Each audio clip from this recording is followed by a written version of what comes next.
gland, oh, petit gland, ta vie n'est pas d'ici-bas. Monte la montagne de tes mains, c'est là-haut que tu trouveras petit aiglon.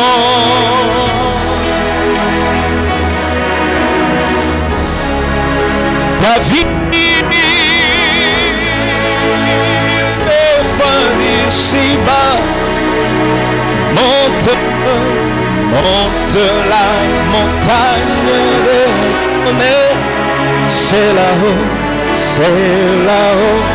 que tu trouveras la vie, petit aiglon.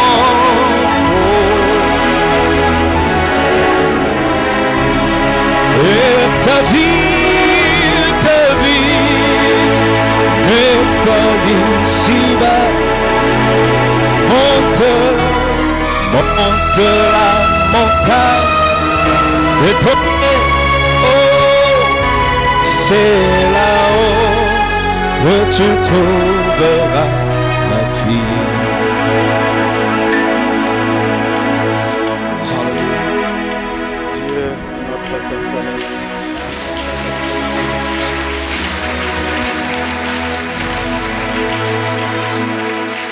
nous approchons de toi sous le sang versé de l'agneau, demandant ton assistance pour la grâce que tu nous accordes d'être encore réunis autour de ta parole. Puisse l'Esprit de Dieu s'emparer de ce moment pour bénir chaque âme et chaque vie et nous amener tous à être plus près de toi et parfaitement préparés pour te rencontrer. Pardonner donc nos imperfections et bénir ce moment que nous allons partager ensemble.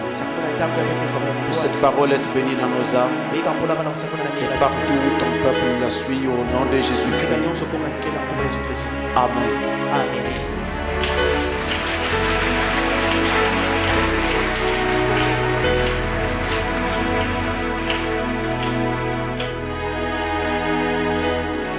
Salut tous au nom du Seigneur Jésus-Christ.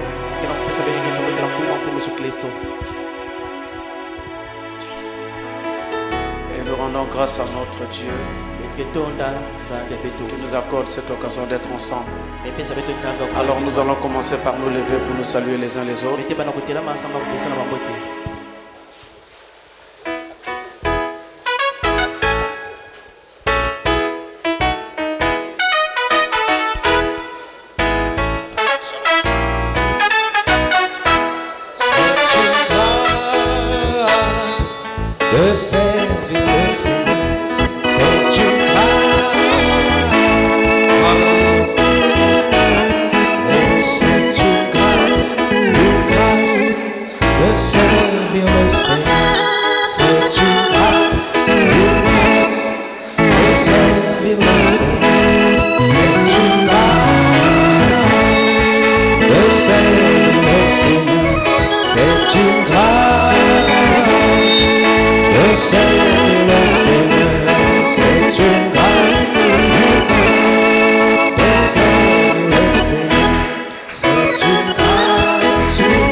Merci.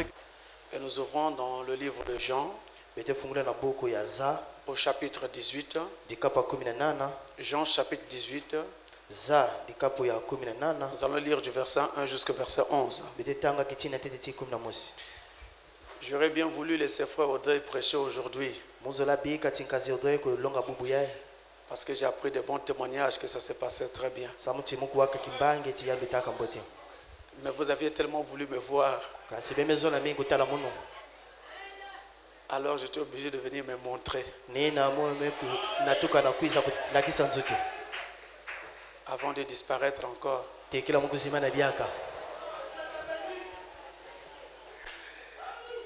Et en me montrant, je voudrais vous dire en fait shalom. Ainsi nous rentrons dans Jean au chapitre 18, du verset 1 jusqu'au verset 11.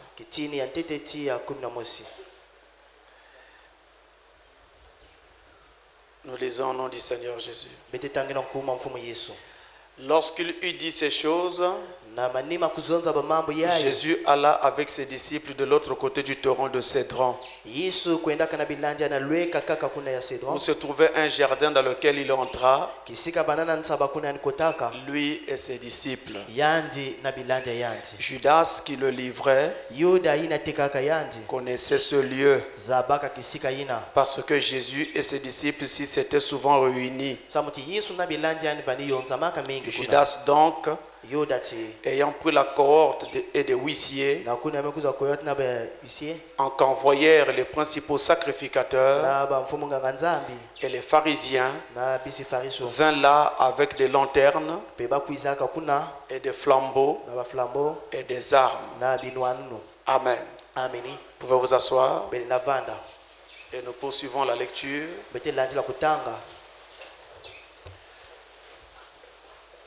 Jésus, sachant tout ce qui devait lui arriver, s'avança et leur dit: Qui cherchez-vous? Il lui répondit: Jésus de Nazareth. Jésus leur dit: C'est moi. Et Judas qui le livrait était avec eux. Lorsque Jésus leur eut dit: C'est moi, ils reculèrent et tombèrent par terre. Il leur demanda de nouveau: Qui cherchez-vous? Et ils dirent: Jésus de Nazareth. Jésus répondit: Je vous ai dit que c'est moi. Si donc c'est moi que vous cherchez, laissez aller ceux-ci. Il dit cela afin que s'accomplisse la parole qu'il avait dite: Je n'ai perdu aucun de ce que tu m'as donné. Simon Pierre, qui avait une épée, la tira, frappa le serviteur du souverain sacrificateur et lui coupa l'oreille droite. Ce serviteur s'appelait Malchus. Jésus dit à Pierre: Remets ton épée dans le fourreau. Ne boirai-je pas la coupe que le Père m'a donnée à boire? Amen. Dieu bénisse sa parole. Nous voici dans le Nouveau Testament, dans un tout petit passage de l'évangile. Comme j'ai dit, c'est juste pour vous dire shalom. Un tout petit passage de l'évangile que certainement vous avez déjà lu à plusieurs reprises, que peut-être même les moniteurs d'école de dimanche ont déjà enseigné dans leur classe. En tout cas, c'est sûr que beaucoup de pasteurs ont déjà parlé là-dessus. C'est un tout petit passage de rien de tout. Et dans ce passage, nous voyons là le dernier miracle que le Seigneur Jésus va accomplir. Et nous intitulons notre enseignement le dernier miracle du Christ. Et c'est juste autour de cela que nous allons parler pendant quelques petites minutes. Le dernier miracle du Christ. Le dernier miracle que Christ a accompli juste avant sa crucifixion. C'est le miracle qui va mettre un terme au ministère de Jésus-Christ. Le miracle qui va achever sa course sur la terre. Le miracle par lequel son parcours ici, dans ce ministère, va s'achever. Et la Bible nous dit que tout se passe après la Pâque. Après donc la fête de Pâques, Jésus prit ses disciples et alla avec eux dans un jardin. Et le jardin a été nommé. Il s'agit du jardin du pressoir. Le jardin de Gethsemane. Et Gethsemane veut dire pressoir. C'est dans ce jardin qu'il va donc amener ses enfants, ses disciples. Ils s'enfoncent dans la pénombre de ce jardin. Ils s'enfoncent dans l'obscurité de ce jardin avec ses disciples. Vous voyez, c'est comme s'il partait de la lumière avec ses disciples et qu'il s'en allait dans les ténèbres avec ses disciples. Parce que vous voyez que dans un jardin, il y a beaucoup d'arbres et le feuillage est abondant et donc ça crée de l'ombre partout. Alors on n'a vraiment pas la lumière du soleil en tant que tel. On est dans une sorte de pénombre, une sorte d'obscurité apparente. Et c'est dans cet état que Jésus amène ses disciples. Un état où on ne savait plus trop est-ce qu'il faisait jour ou est-ce qu'il faisait nuit. Vous êtes avec moi? On ne savait pas s'il faisait jour ou s'il faisait nuit. Je répète, il les amène dans une condition où on ne savait pas s'il faisait jour ou s'il faisait nuit. Une fois qu'ils se sont retrouvés dans ce jardin, il était difficile de savoir s'il faisait jour ou s'il faisait nuit. On avait là une sorte de jour qui ne pouvait être appelé ni jour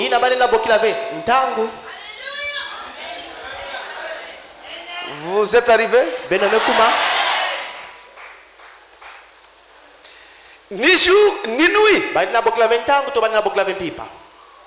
C'est là qu'il les amène. Et nous étions dans un jardin. Dans la Bible, les jardins n'ont pas une bonne réputation. Dans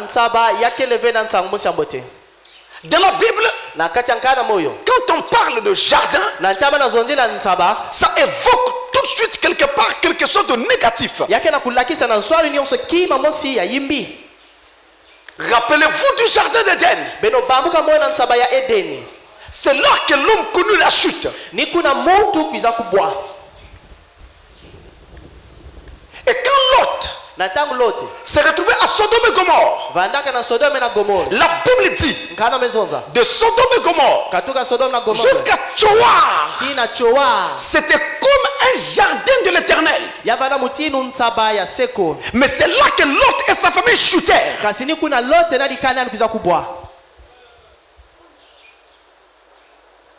Nous nous rappelons aussi de la vigne de Naboth. Un jardin où il n'avait planté que la vigne. Et Akab voulait à tout prix prendre ce sol pour en faire un jardin potager où on devait trouver un mélange de semences.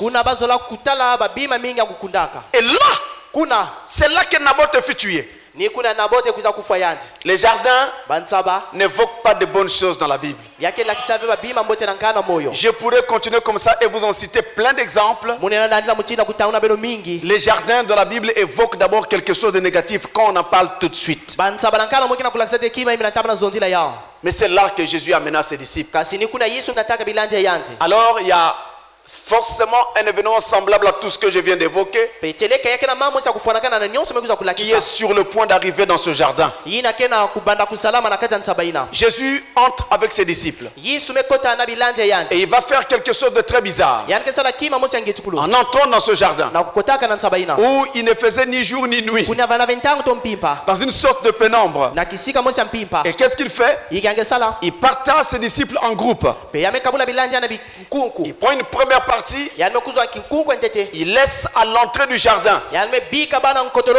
Et pour une autre partie, il va un peu plus loin avec eux. Il les laisse là. Et ce second groupe était formé de Pierre, Jacques et Jean. Et lui-même, il est encore allé plus loin dans la pénombre. Et c'est comme ça qu'il a disposé ses disciples. Rappelez-vous, tous étaient ses disciples. Mais c'est lui qui sépara les groupes.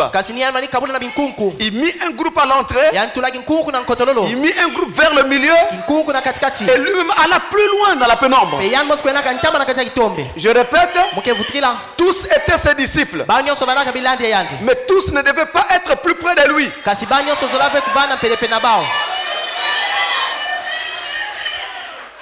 C'est lui qui choisit qui doit être plus près de lui. On ne peut pas changer ces choses. Un groupe s'est tenu juste à l'entrée. Un autre groupe un peu plus près de lui.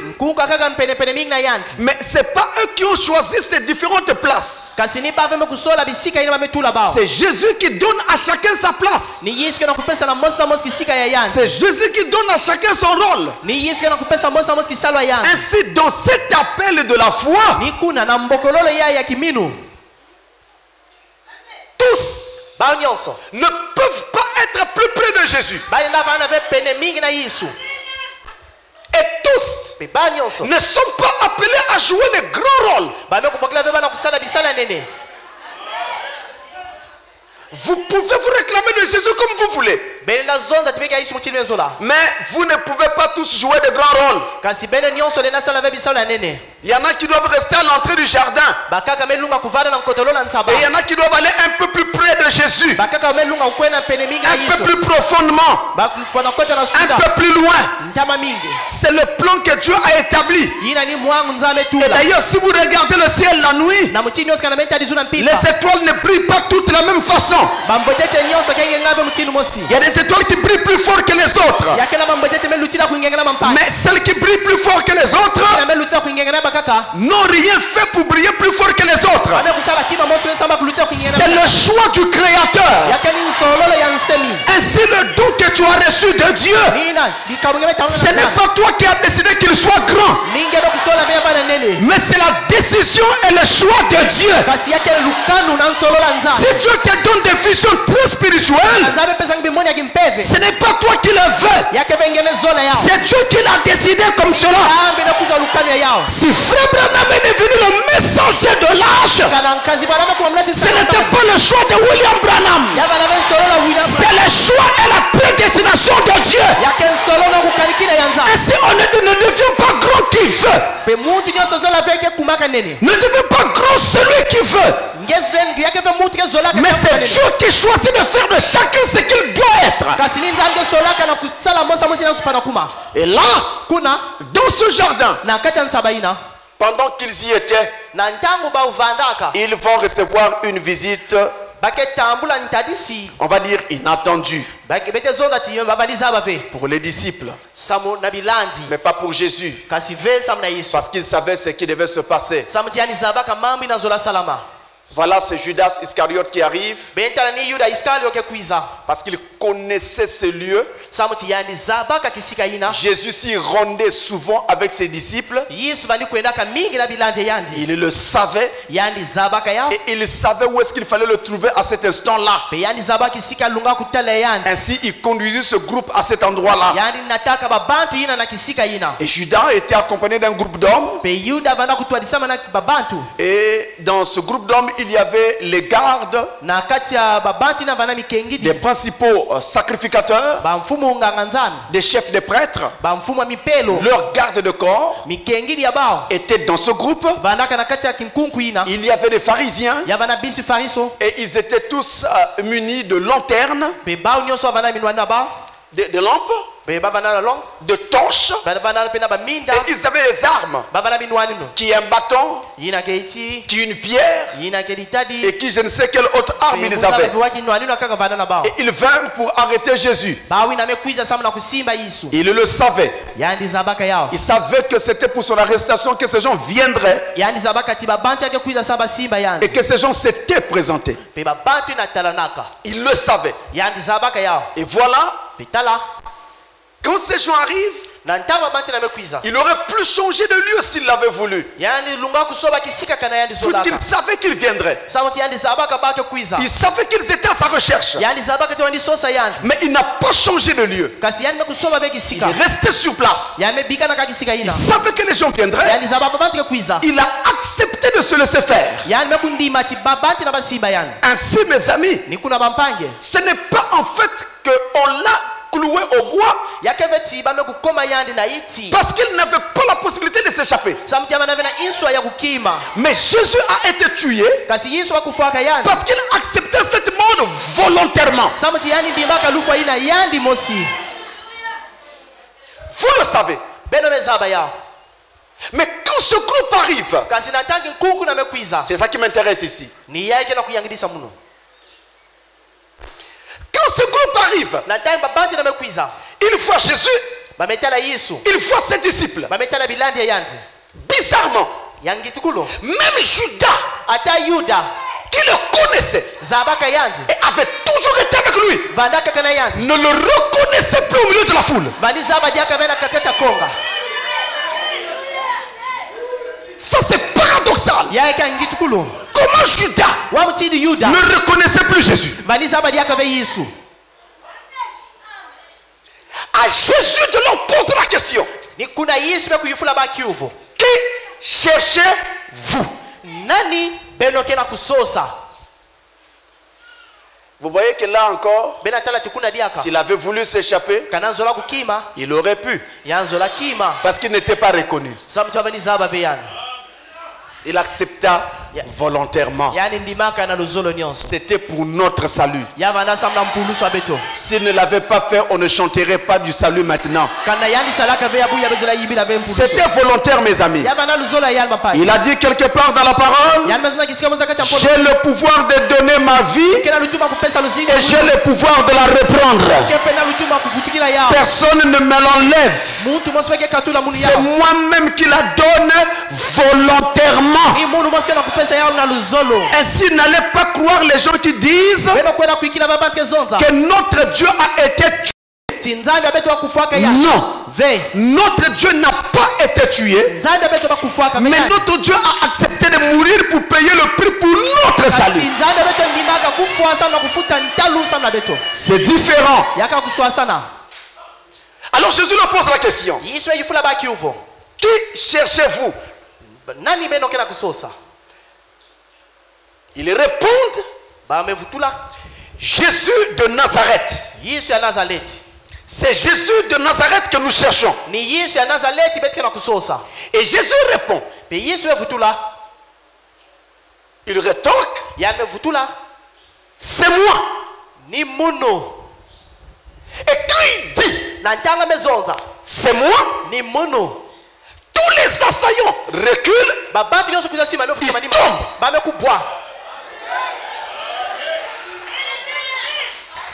Qu'avait-il dit de particulier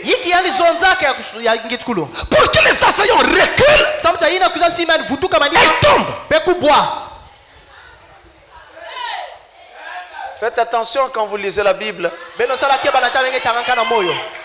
Jésus répond: c'est moi. Quand ils entendent ces paroles, ils reculent et ils tombent. Mais qu'est-ce qu'il avait dit de particulier? Il devait y avoir une puissance dans ce que Jésus avait dit. Mais la puissance de Dieu ne vient pas parce que vous répétez la parole. La puissance de Dieu se manifeste lorsque vous prononcez la parole révélée. C'est que quand Jésus parlait,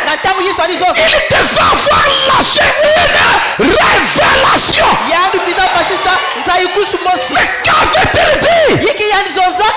Alléluia. Alléluia. Il a juste dit, c'est moi. Et les enseignants tombent. Comment cela?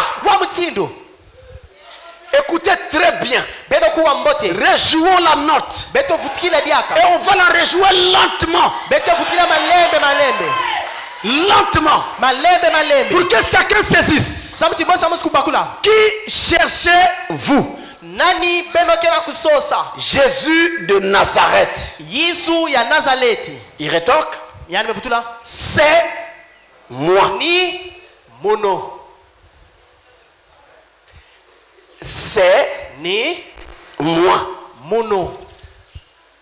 En français, cela veut dire je le suis.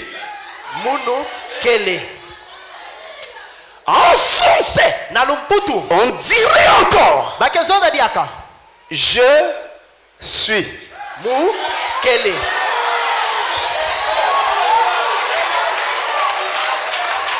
Vous êtes arrivés? Oh, le je suis. Mais c'est le nom de Dieu depuis le commencement. Alléluia. Il a écrit au nom de Jésus, tout genou fléchira. Je suis. Je le suis. C'est moi. Je le suis. C'est moi. Et le nom de Jésus se trouve en toi maintenant. Est-ce que quelqu'un dit amen à cela? Le nom de Jésus n'est pas dans ce livre. Le nom de Jésus n'est pas dans ses papiers. Le nom de Jésus est dans la parole. Mais la parole est en toi. Et quand tu prononces la parole, quelque chose doit t'arriver.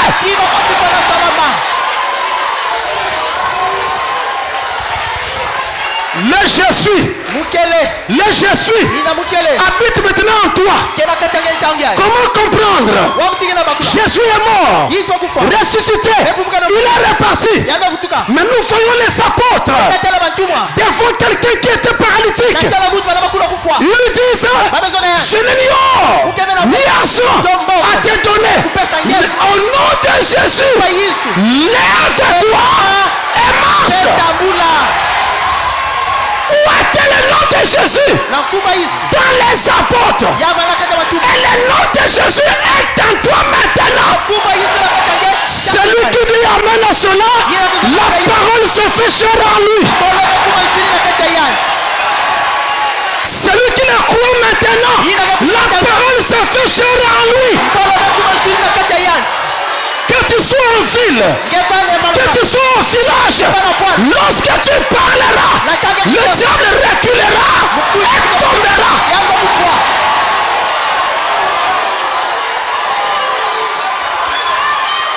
J'ai besoin de quelqu'un qui peut le croire. J'ai besoin de quelqu'un qui peut le croire. Tu parles, le diable recule et il tombe. Il y a une puissance. Il y a une puissance dans cette parole-là. Alléluia.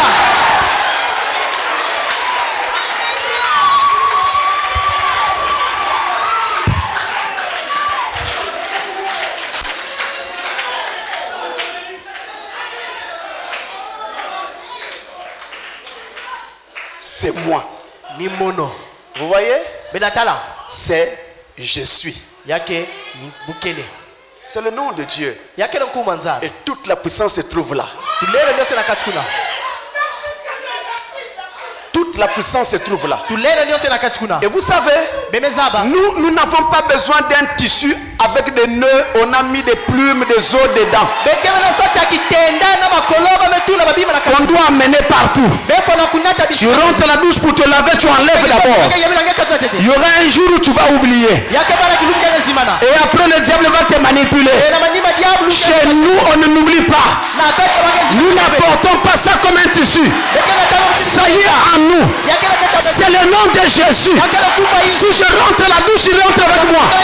Je rentre dans un bus, il rentre avec moi. Je suis au travail, il va avec moi. Partout où je vais, il est avec moi. Laissez-moi voir le démon se laver. Laissez-moi voir le diable qui parlera. Je sais que Satan peut me donner un coup. C'est vrai. Je peux encaisser le coup. Je peux être secoué.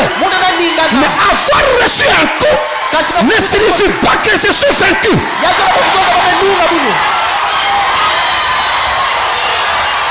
C'est une bagarre.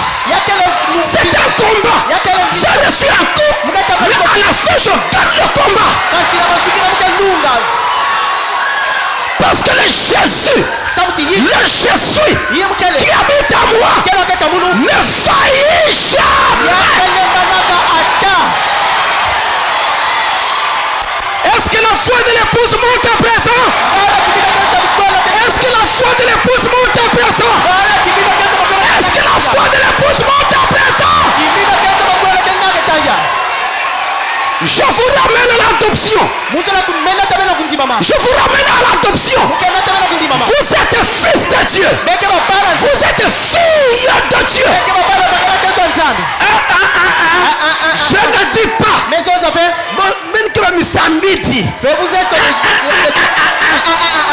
Je ne dis pas que vous êtes des prieurs. Je dis vous êtes fils de Dieu. Vous êtes fille de Dieu. Ce que vous dites, c'est un prince qui parle. C'est une princesse qui parle. Avec le nom de Jésus dans son cœur.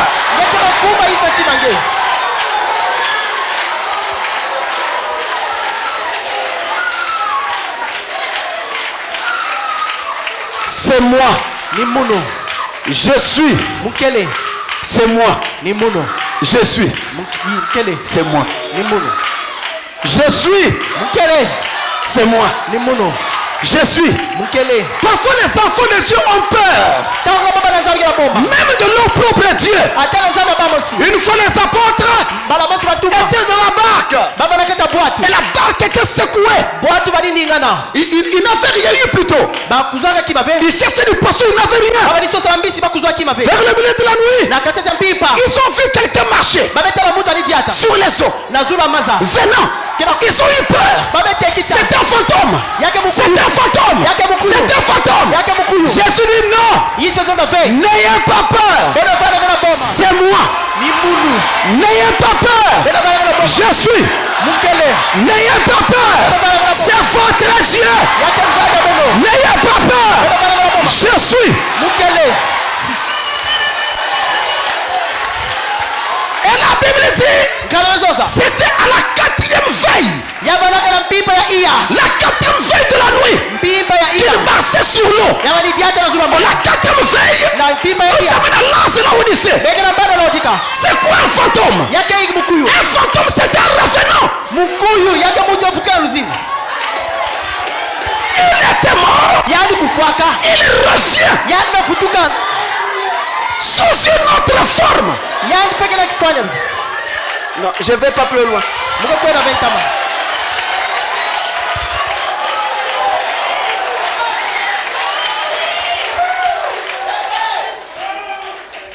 Alors Jésus leur pose de nouveau la question. Qui cherchez-vous? Ils disent encore Jésus de Nazareth. Il leur a dit, je vous l'ai dit, c'est moi que vous cherchez. Laissez mes disciples tranquilles. Prenez-moi et laissez-les tranquilles. Pierre ne pouvait pas l'accepter. Il a tiré son épée. Où est-ce qu'il avait eu cette épée? Où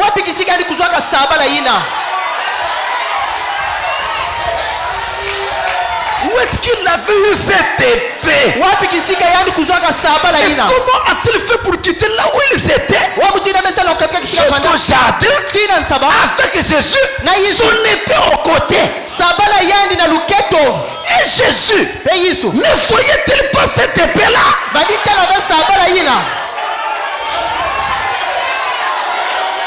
Bon, si Pierre avait caché l'épée dans ses vêtements, mais est-ce qu'on peut cacher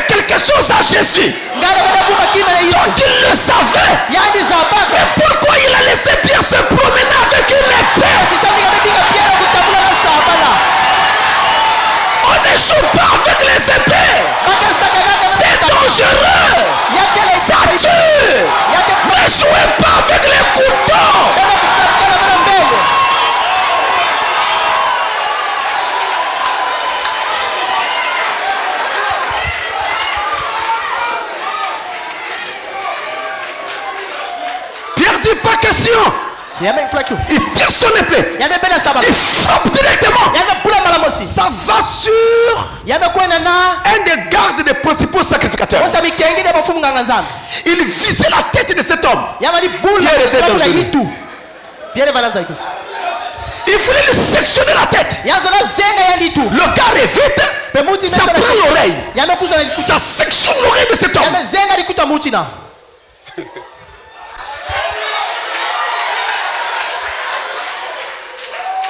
Et bizarrement, la Bible dit, Pierre coupa son oreille droite.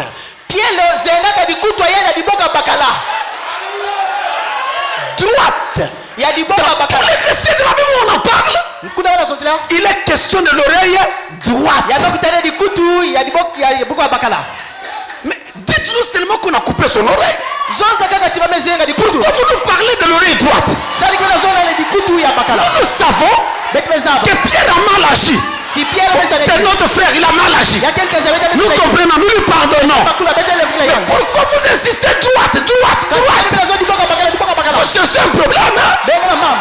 Pourquoi vous dites oreille droite? Il y a quoi avec l'oreille droite?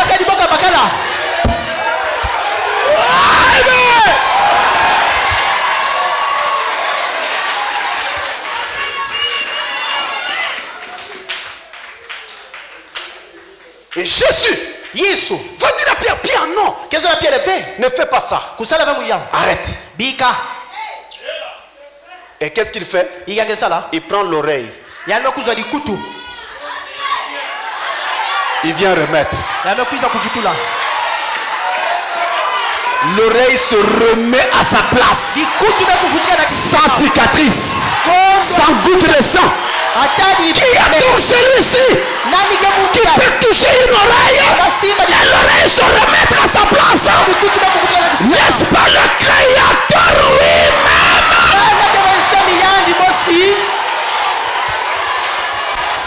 Comment vous doutez que Jésus soit Dieu? Il est fils de Dieu, je sais. Mais il est aussi Dieu. Il était un homme, je sais. Mais il est aussi Dieu.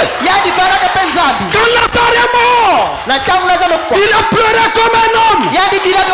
Parce qu'il était un homme. Mais quand il s'est tenu devant le tombeau de Lazare, et qu'il a crié, Lazare, là ce n'était plus un homme. Là c'était plus qu'un homme.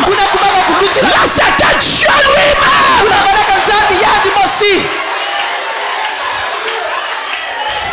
Quand il dormait dans la barque, fatigué du voyage, là c'était un homme. Quand les vents sont venus et qu'il s'est réveillé, il a mis un pied sur le bord de la barque.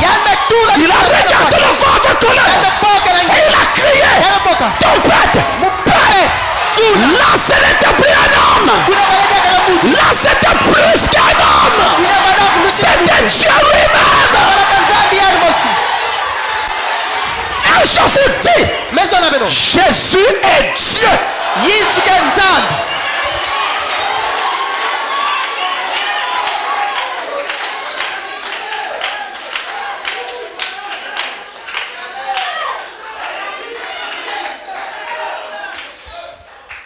Pierre coupa l'oreille de Malchus. Et Jésus était en train de terminer son ministère. Il s'en allait à la croix. Son ministère était terminé. Voilà que Pierre l'appelle encore au travail. En coupant l'oreille de Malchus. Matthieu, Marc et Luc, qui ont aussi reporté ce récit, n'ont jamais dit qui avait coupé l'oreille de Malchus. Ils n'ont même pas aussi donné le nom de Malchus. Ils ont tout simplement dit Quelqu'un utilisa une épée et coupa l'oreille du serviteur du souverain sacrificateur. Il est l'un des principaux pour un sacrificateur. Ils cachèrent le nom de leur frère. Comme des bons chrétiens. Ils ne parlent pas du mal des autres. Ils cachent tout ce qu'ils savent qui n'est pas bien. C'est ce qu'ils ont fait. Mais Jean, qui va écrire plus tard par rapport à Pierre, Jacques et Pierre, Marc et Luc, Jean va écrire plus tard. Lui, il va mentionner les noms. Il est le seul à nous avoir dit qui avait utilisé les pieds. Il dit c'était Pierre mon frère.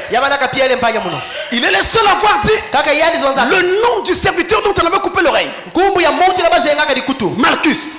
C'est Jean qui le dit. Et il y a une différence dans les évangiles. Jean aime la précision. Alors que les Marc et les Luc, et les Matthieu, vous font juste une simple narration. Et Luc est le seul à avoir rapporté la guérison de cette oreille. Luc était médecin. La guérison l'intéressait. Il n'avait jamais vu pareille chose dans ses cabinets.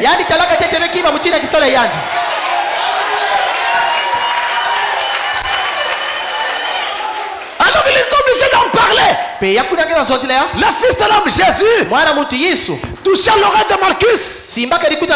Et cette oreille fut restaurée. Mais seulement l'oreille qui avait été coupée par le pasteur Pierre.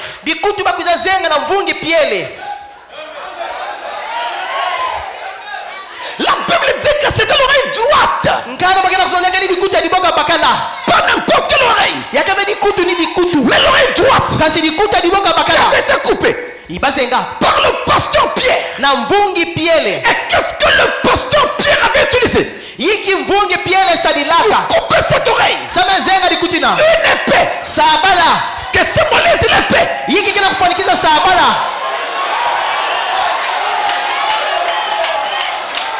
Vous êtes en train d'arriver. La Bible n'est pas un livre d'histoire. La Bible est un livre de prophétie.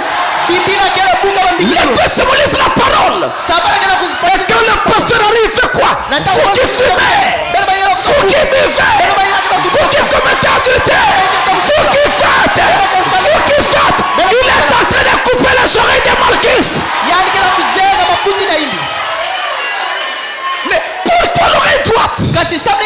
Là, nous avons besoin de la science. La science enseigne qu'il y a une différence entre l'oreille droite et l'oreille gauche. L'oreille gauche, c'est l'oreille qui est plus performante pour écouter les clics. C'est-à-dire les sons complexes et courts qui naturellement évoquent ceux de la parole. Donc si tu veux bien écouter la parole de quelqu'un, faut tendre l'oreille gauche. Avec quelle oreille vous écoutez? Avec votre téléphone. Quand on vous appelle, vous allez remarquer que vous utilisez souvent l'oreille gauche. Parce que là, on entend mieux la parole. Maintenant, par contre, l'oreille droite, c'est l'oreille qui est plus performante pour saisir les tons. C'est-à-dire la musique. Là où il y a un mélange d'instruments, là où il y a un mélange d'instruments, de musique, de paroles et tout le reste. Ça c'est l'oreille droite. Et c'est l'oreille qui a fait été coupée. Je reviens. L'oreille gauche écoute bien la parole. L'oreille droite, c'est la musique. La distraction.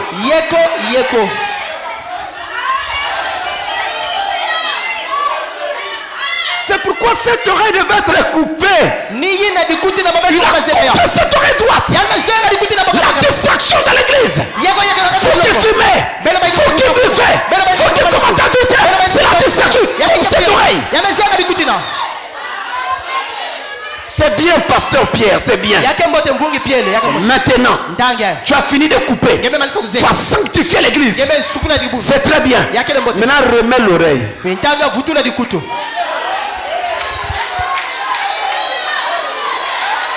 Remets l'oreille. Tu as coupé, non? Maintenant, remets l'oreille. C'est facile de dire à quelqu'un, ça c'est mal, ça c'est faux, ça c'est contraire à la parole, ça c'est le diable. Oui, maintenant donne-lui la vie de cette chose-là. Donne-lui cette vie-là.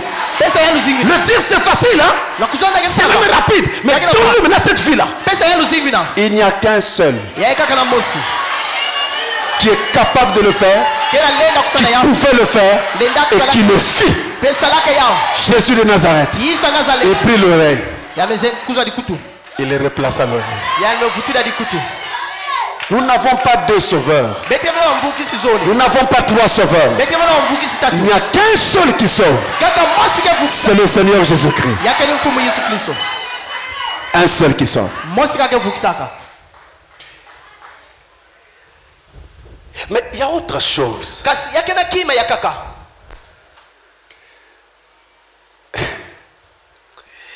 Vous savez,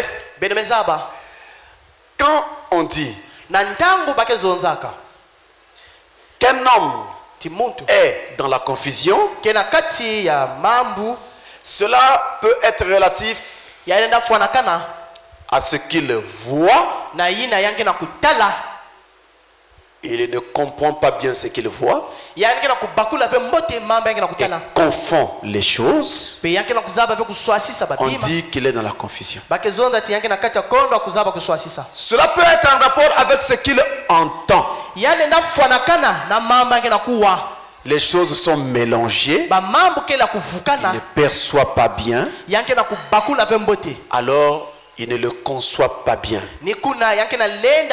On dira aussi qu'il est dans la confusion. Le cerveau va analyser les signaux que vont lui donner les yeux et l'oreille. Et donc, par ces deux canaux, particulièrement, on va arriver soit à la clarté, soit à la confusion.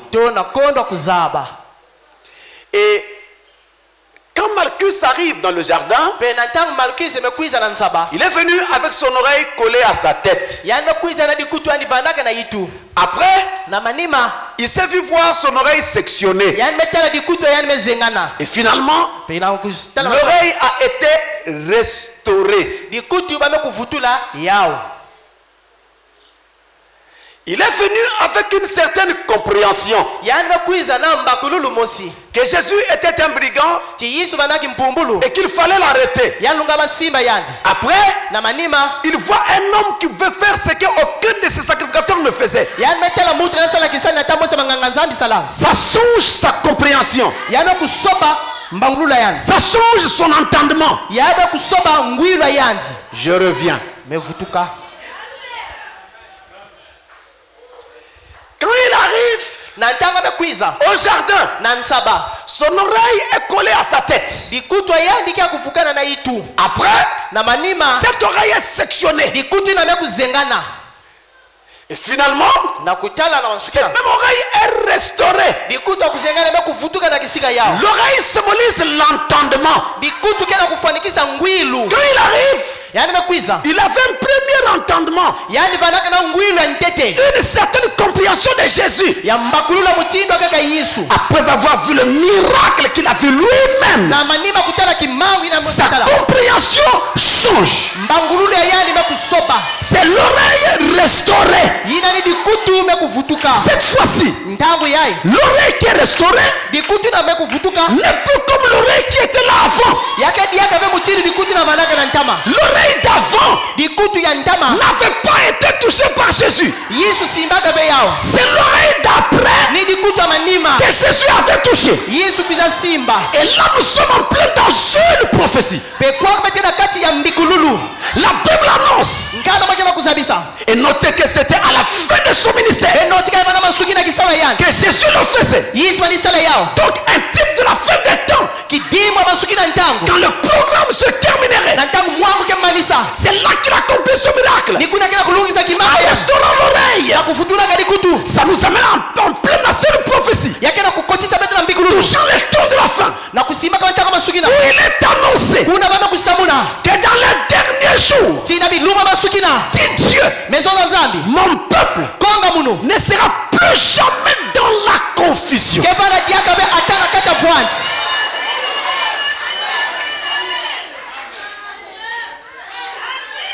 L'oreille qu'ils avaient avant, je vais enlever cette oreille par l'épée de la parole, et je vais leur donner une autre oreille où leur entendement sera clair.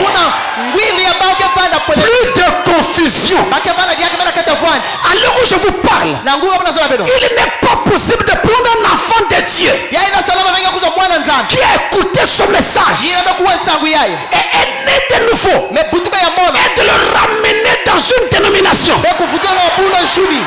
Ce n'est pas possible. On ne peut même pas commencer parce qu'il y a trop de confusion là-bas. Son âme ne sera pas à l'aise.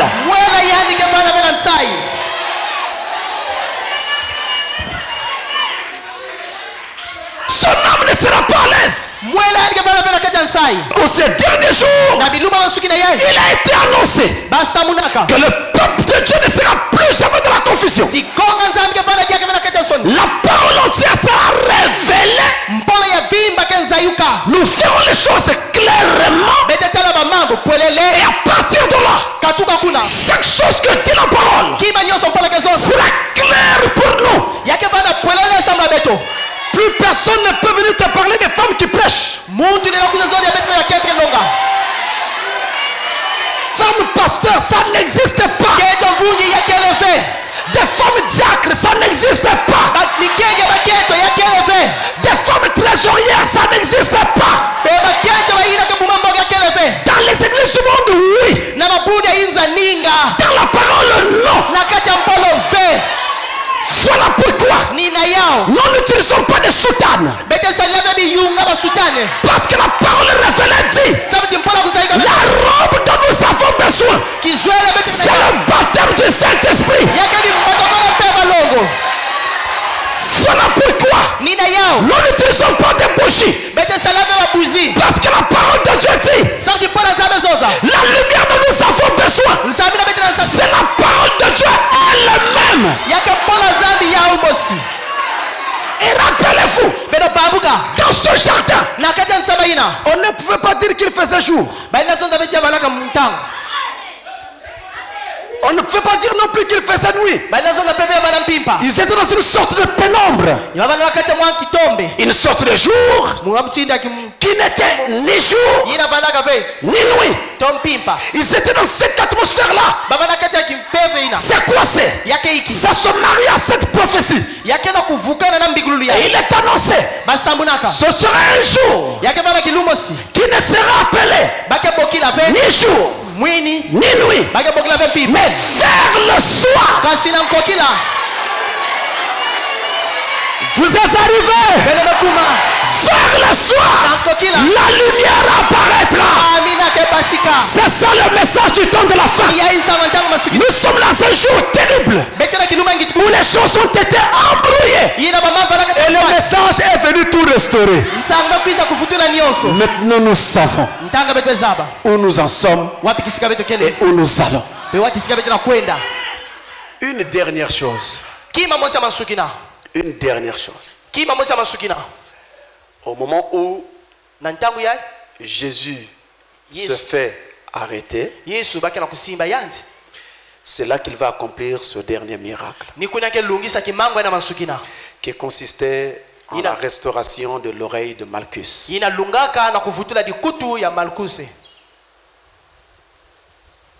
Mais Malchus était un ennemi de Jésus. Et Malchus était venu pour arrêter Jésus. Malchus était avec le groupe qui venait pour arrêter Jésus. C'est pourquoi il était là. Il se retrouve en difficulté. Et que fait Jésus? Il le guérit.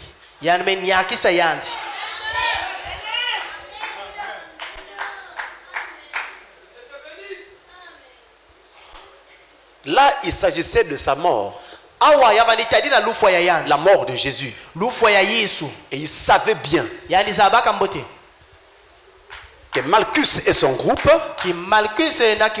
l'arrêtaient pour l'amener mourir. Il le savait. Mais à cet instant-là, celui qui venait le prendre pour l'amener mourir se retrouve avec l'oreille sectionnée. Il aurait pu dire, c'est bien, ça te suffit. Il n'a pas dit cela. Il n'a pas dit cela. Il a plutôt réprimandé son disciple. Ne fais pas ça. Arrête. Et sans argumenter, il restaure l'oreille de Malchus. Non, devrais-je dire de son ennemi. Et là, c'est pour l'amener mourir qu'on vient le prendre. Ce n'était pas pour l'insulter. Ce n'était pas pour le calomnier. Mais c'était pour plus que cela. La mort. Mais à cet instant de la mort, son ennemi se retrouve en difficulté. Il guérit son ennemi. C'est le dernier miracle accompli par Jésus. Alors je poserai la question. Si c'était toi, tu ferais quoi à cette heure-là? En face de ton ennemi.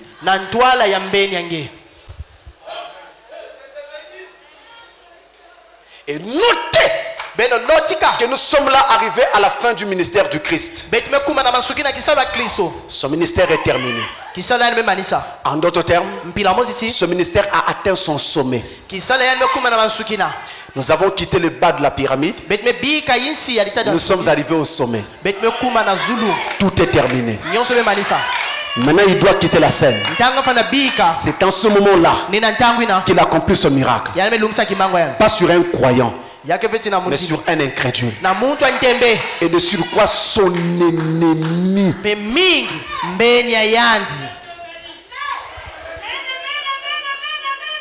L'ennemi. Ce n'est pas que non, on m'avait dit qu'il était mon ennemi. Non. Le monsieur est là dans le jardin. Il est venu le prendre pour l'amener mourir. Et à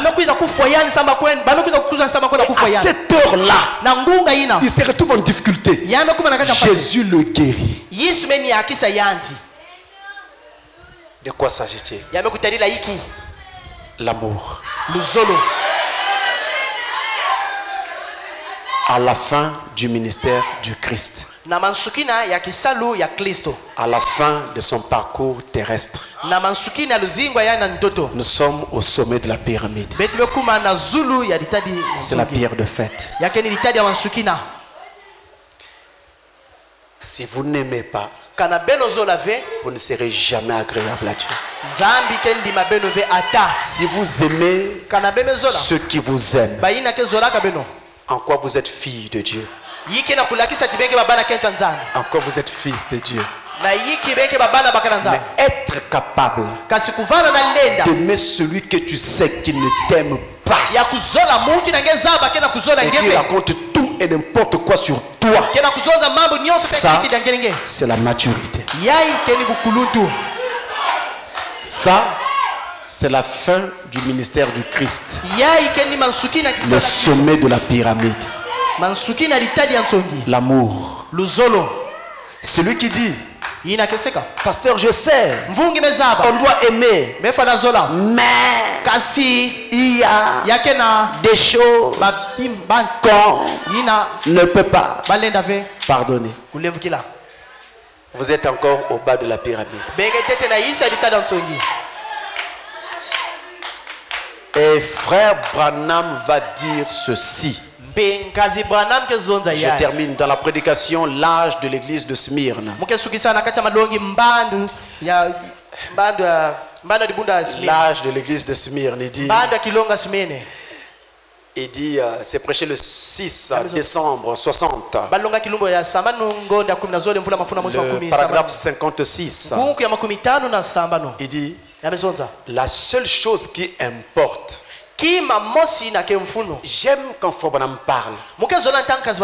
Et chaque mot est très important. Et suivez bien les mots. La seule chose qui importe, c'est d'éloigner de vous toutes ces petites divergences, les petits ismes et ces sentiments mitigés à l'égard des frères. Tout cela, secouez-le loin de vous. Ne laissez jamais entrer aucune racine d'amertume dans votre âme. Sinon, cela vous rongera comme un chancre. C'est vrai. Gardez l'amour. Suivez ça. Qu'importe que les gens vous haïssent, aimez-les quand même. Si vous n'y arrivez pas, c'est que vous n'êtes pas encore scellé. Vous n'avez pas encore le Saint-Esprit. Il y a encore des choses branlantes en vous. Des choses qui pendent. Alors revenez. Et que cela soit scellé parfaitement par le sang de Jésus-Christ. Cela vous purifiera de toute racine d'amertume. Vous entendez ça? C'est ça les 7 tonnerres. Aimez-les quand même. J'ai toujours dit, si quelqu'un ne m'aime pas, ou bien veut afficher qu'il ne m'aime pas, en réalité ce n'est pas qu'il ne m'aime pas. En fait, je crois simplement qu'il ne me comprend pas. Et s'il dit ceci ou cela de moi, il n'y a pas de problème. C'est son point de vue. Il est négatif comme point de vue, mais ce n'est pas grave. C'est au moins son point de vue. Il a eu le courage de le dire. Il y en a qui pensent comme lui mais qui n'ont pas le courage de le dire. C'est son point de vue. Que ce point de vue soit bon ou mauvais, ce n'est pas ce qu'il dit qui compte pour moi. Ce qui compte pour moi, c'est ce que Dieu lui pense de moi. Donc ce que les gens disent à gauche à droite ne compte pas. Non, n'haïssez pas les gens. Aimez. Jusqu'à sa mort, Jésus nous prouve l'amour. En face de celui qui vient l'arrêter, Jésus lui fait encore du bien. Et la Bible dit, aimez. Aimez même vos ennemis. Et on a dit à Frère Branham, sans l'amour parfait, personne n'entrera là-haut. Frère, croyez-moi, si j'avais autre chose à vous dire, je vous le dirais. Mais la seule chose que je sais, c'est ce que je vous dis là. Ne vous imaginez pas le ciel à votre manière. Que Dieu vous fera grâce parce que non. Dieu exige l'amour. La Bible dit Dieu lui-même est amour. Et ses enfants doivent être amour. La capacité de pardonner.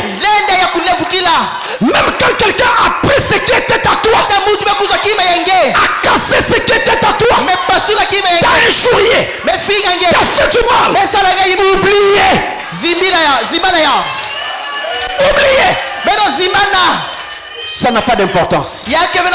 Ce n'est qu'un être humain qui s'est perdu de chemin. Il a perdu son chemin. Si vous rencontrez quelqu'un dans la rue qui vous dit, monsieur, excusez-moi, ou comment ferais-je pour arriver à tel endroit? Je ne me retrouve pas. Vous n'allez pas l'envoyer balader. Vous lui renseignerez au mieux de vous-même. C'est pareil pour celui qui se comporte mal ou se méprend vis-à-vis de vous. Il a seulement perdu le chemin. Soyez patient. Attendez.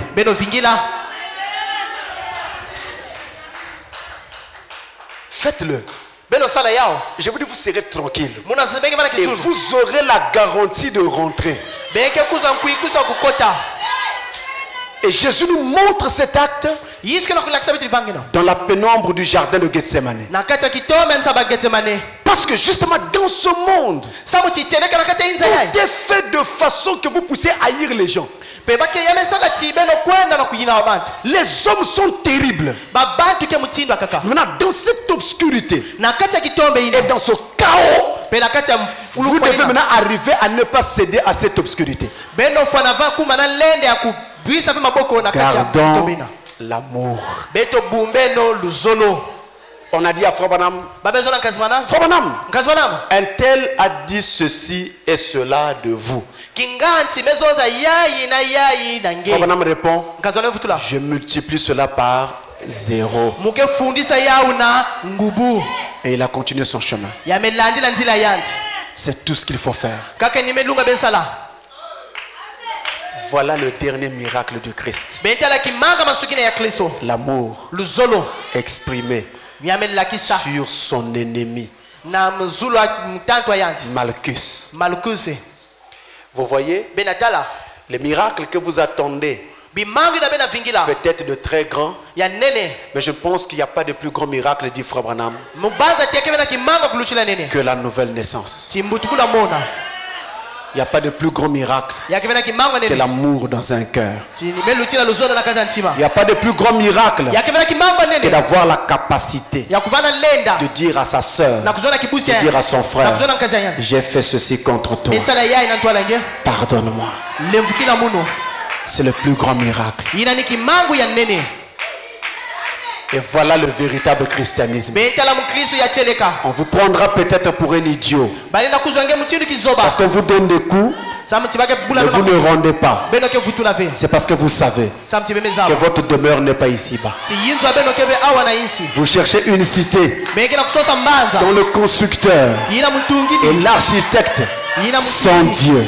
Et vous êtes en route vers cette cité. Vous avez une autre vision de la vie, une autre philosophie de la vie. C'est pourquoi même quand tu manges, regarde à côté de toi. S'il y a un pauvre qui n'a pas mangé, donne-lui. Pas seulement les frères en Christ, même ceux qui ne sont pas frères en Christ, regarde à côté, il n'a pas mangé, donne-lui.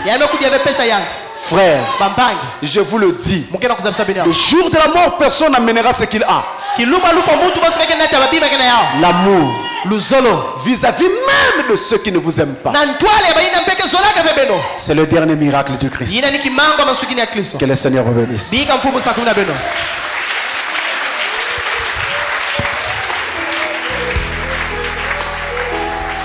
Yesu wankula, Yesu wankula mwelani, yebwa bunza yakitulwa, yebonsozu luvavanza, uyetiza yavulusi. Oh Alléluia, Zuluzo, Dimeniko, Tatsimami. Yekosokwe na volosi Dizuluje na kunape. Oh Alléluia Zulujo Jimeniko Tatimani Yekosokwe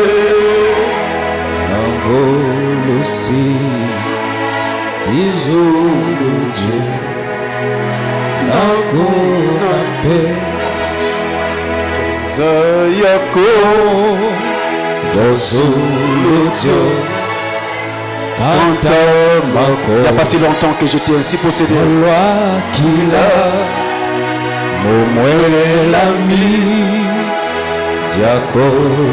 Mon âme est entrée. Vojenaya Mivo Kavu.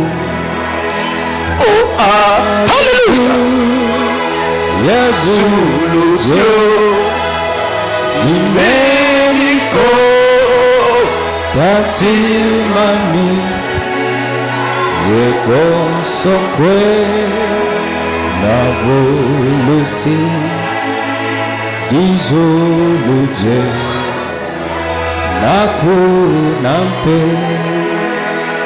Que chacun se remette à Dieu en prière. Rappelez-vous de ce dernier miracle du Christ. Alors que vous priez, sans l'amour parfait, dit frère Branham, sans l'amour parfait, personne n'entrera là-haut. C'est ce qui a été dit à frère Branham. Il est revenu avec ce message et il nous l'a dit. Sans l'amour parfait, personne ne rentrera là-haut.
Alors quiconque veut qu'on se souvienne de lui de la prière va seulement lever sa main.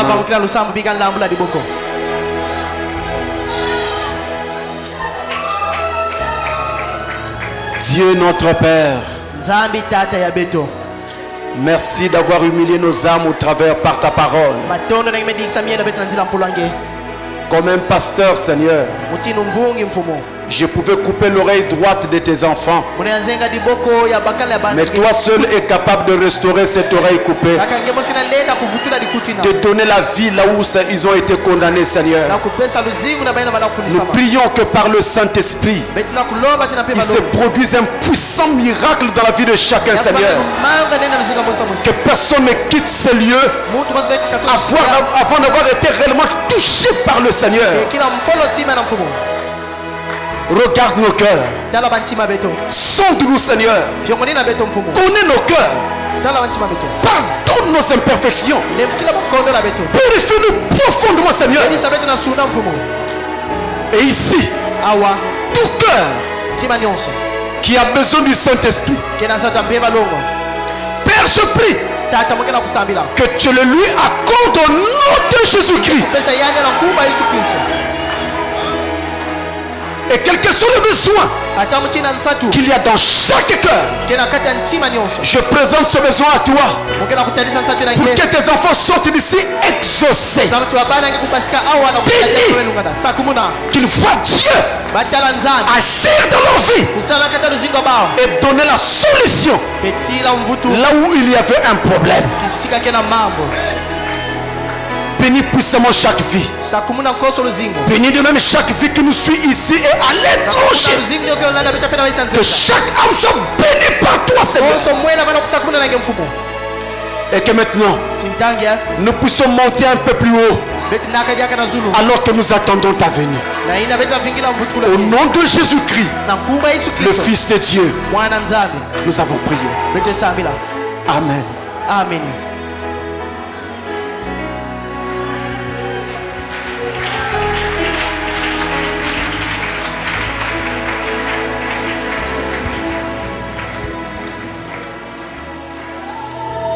Alors que le Seigneur vous bénisse richement. Que le Seigneur vous bénisse richement.